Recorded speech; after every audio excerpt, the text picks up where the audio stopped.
Well, I just happen to have a super handy-dandy deluxe grain converter that will turn grain into meat. Stacy, will you help me? I want you to take your grain, and I want you to put it into my handy-dandy grain converter and turn it into meat.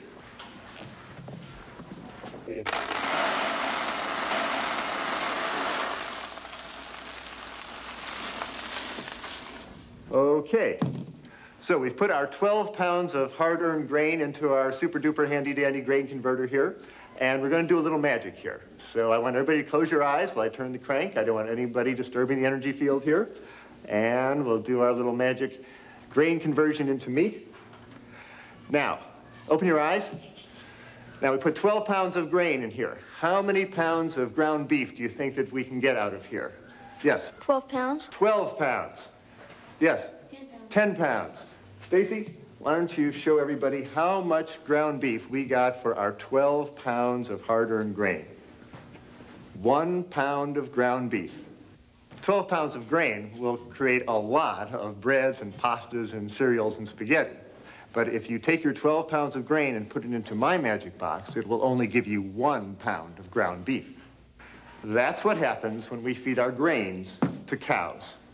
We put in 12 pounds of grain into the cow, and we receive only 1 pound of beef back. Now let's go back to our imaginary desert island. If you were growing grains to feed yourself, you'd have to farm about 1/6 of an acre. But if you were growing grains to feed to a cow in order to eat beef, you're going to have to farm 12 times that much land.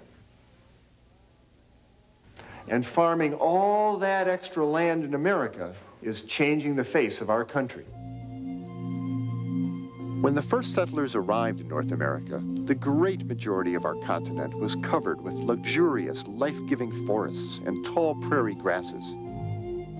The air was clear, the water was pure, and wildlife abounded everywhere.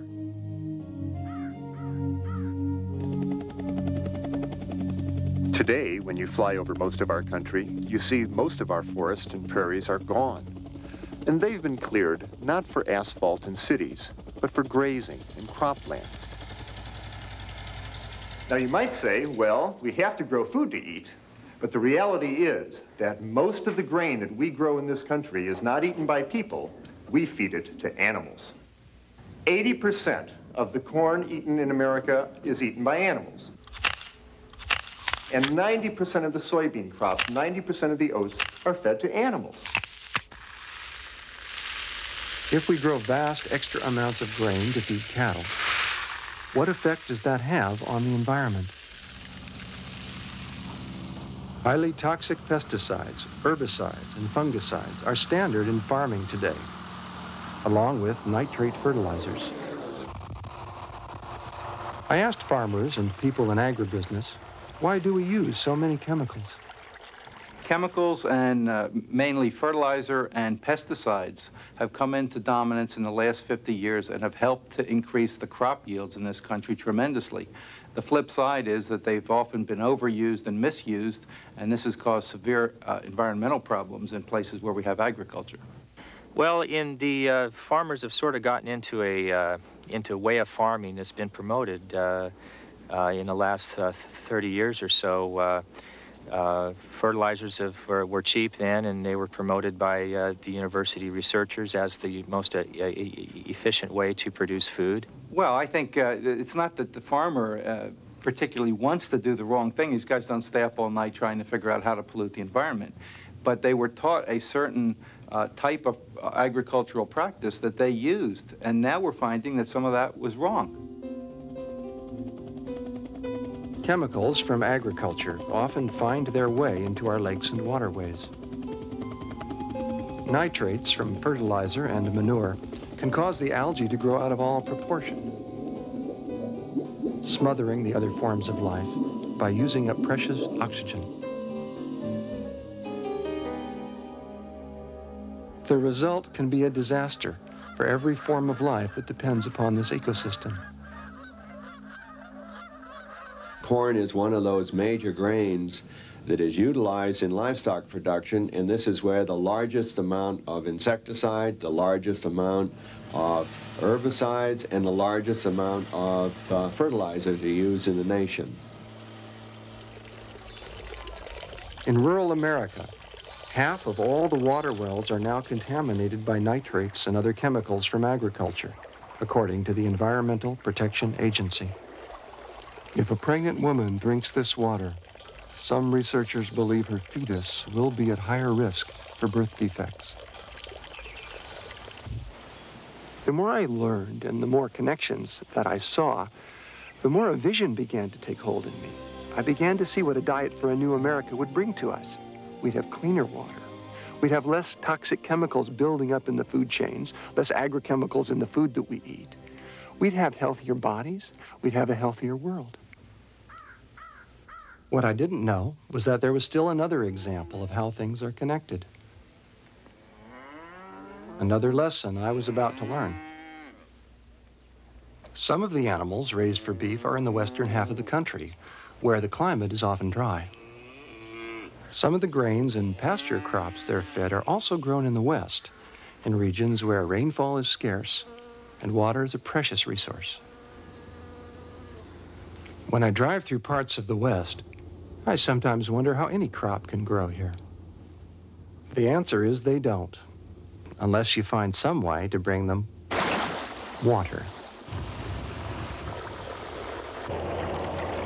Irrigating crops in such dry places requires enormous amounts of water. Few city people are aware of how much water is used to irrigate cattle feed.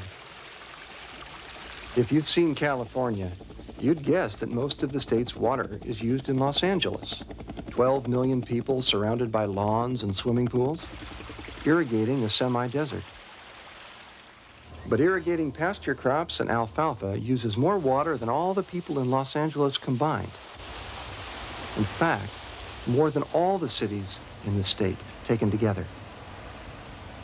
It is estimated that so much water is used to irrigate all the croplands and pasture lands to provide feed for the animals, that every 1,000-pound steer carcass that comes down the assembly line at the slaughterhouse has consumed enough fresh water to float a naval destroyer. We're subsidizing livestock by giving them cheap water. In a sense, we're actually paying the livestock industry with our own resources. We're depleting what is incredibly valuable to cities, to people who need it for drinking water, to wildlife, to the whole life support systems of the West and of the United States in general, in order to be able to give livestock an inordinate share, vastly more than any other industry takes. To grow a pound of apples in California today, you need 49 gallons of water. A pound of potatoes uses 24 gallons, according to the University of California. But a pound of beef produced in California today uses more than 5,000 gallons of water. Half the water used in the United States today and consumed is consumed in order to raise crops so that they can be fed to livestock. As a consequence, what's happened is that particularly in the southwestern part of the United States, or in the high plains states, where the Ogallala Reservoir, which is an underground aquifer, is being pumped up and is being used to such an extraordinary extent that some say within this generation it will be exhausted. An area that had as much water in it as the Great Lakes. If that water goes to feed livestock, we're going to see an undermining of the entire economies of the high plains states. Buried deep beneath the Great Plains, under the very heart of our continent, lies the world's largest store of fresh water. A gift from the Ice Ages, this natural wonder was formed over geological time. The people and the economies of the High Plains states depend on it almost exclusively for their water.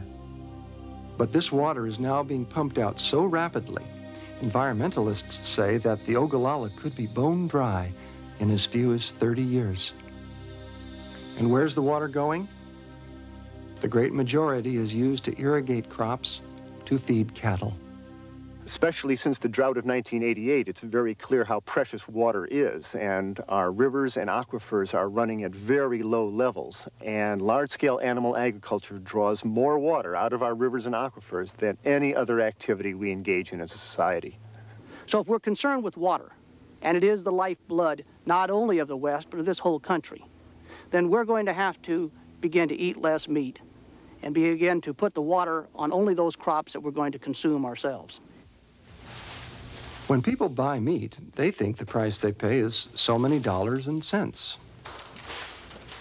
But if we could look at that meat and see the true cost it embodies, enormous quantities of water, vast areas of land, the contamination of our life support systems, the cost to the environment must now be counted as part of the true price that we pay for any product.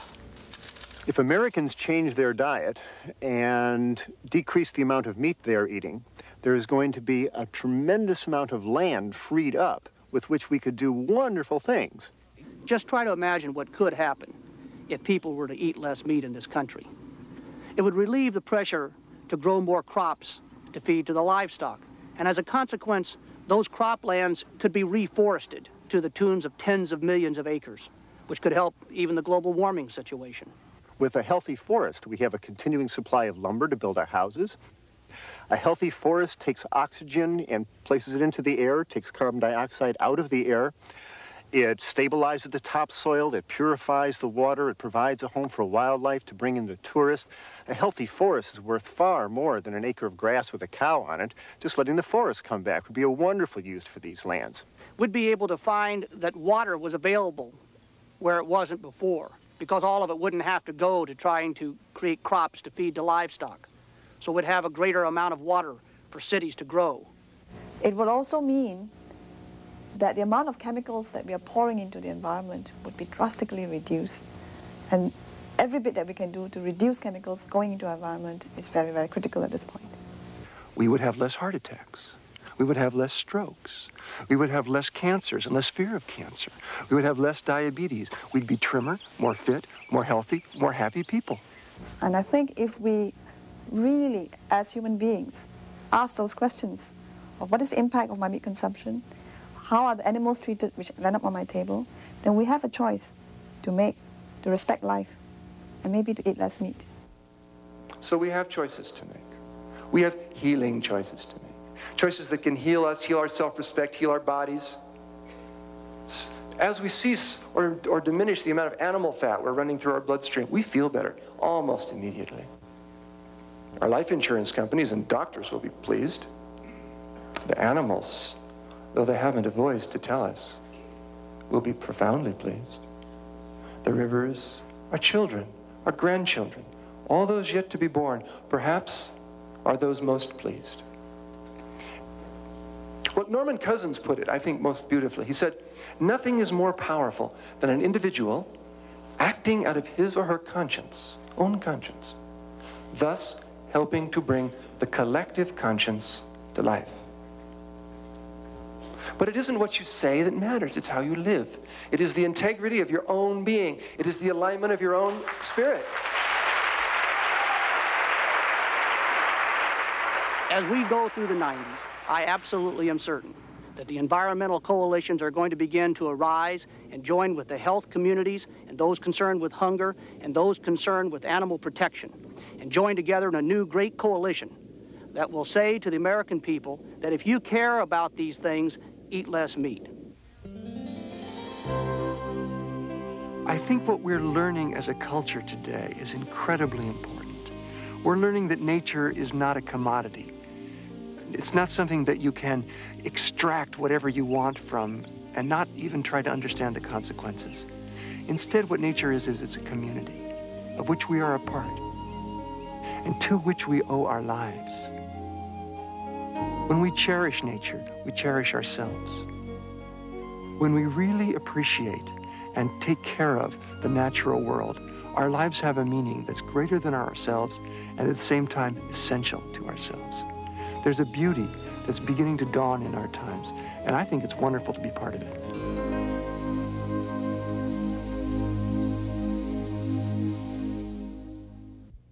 If you've been moved by these issues and would like to make changes in your life and the world around you, contact EarthSave, the nonprofit organization founded by John Robbins.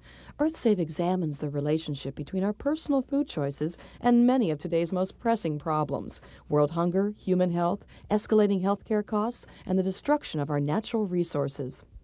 EarthSave offers innovative and timely solutions. The Healthy School Lunch Action Guide provides resources to bring nutritious plant-based lunches to your school and tools to motivate students to make healthy food choices. To order Diet for a New America and other educational materials, call EarthSave at 800-362-3648. EarthSave has local groups around the country. To find the one nearest you and become a member, call 800-362-3648.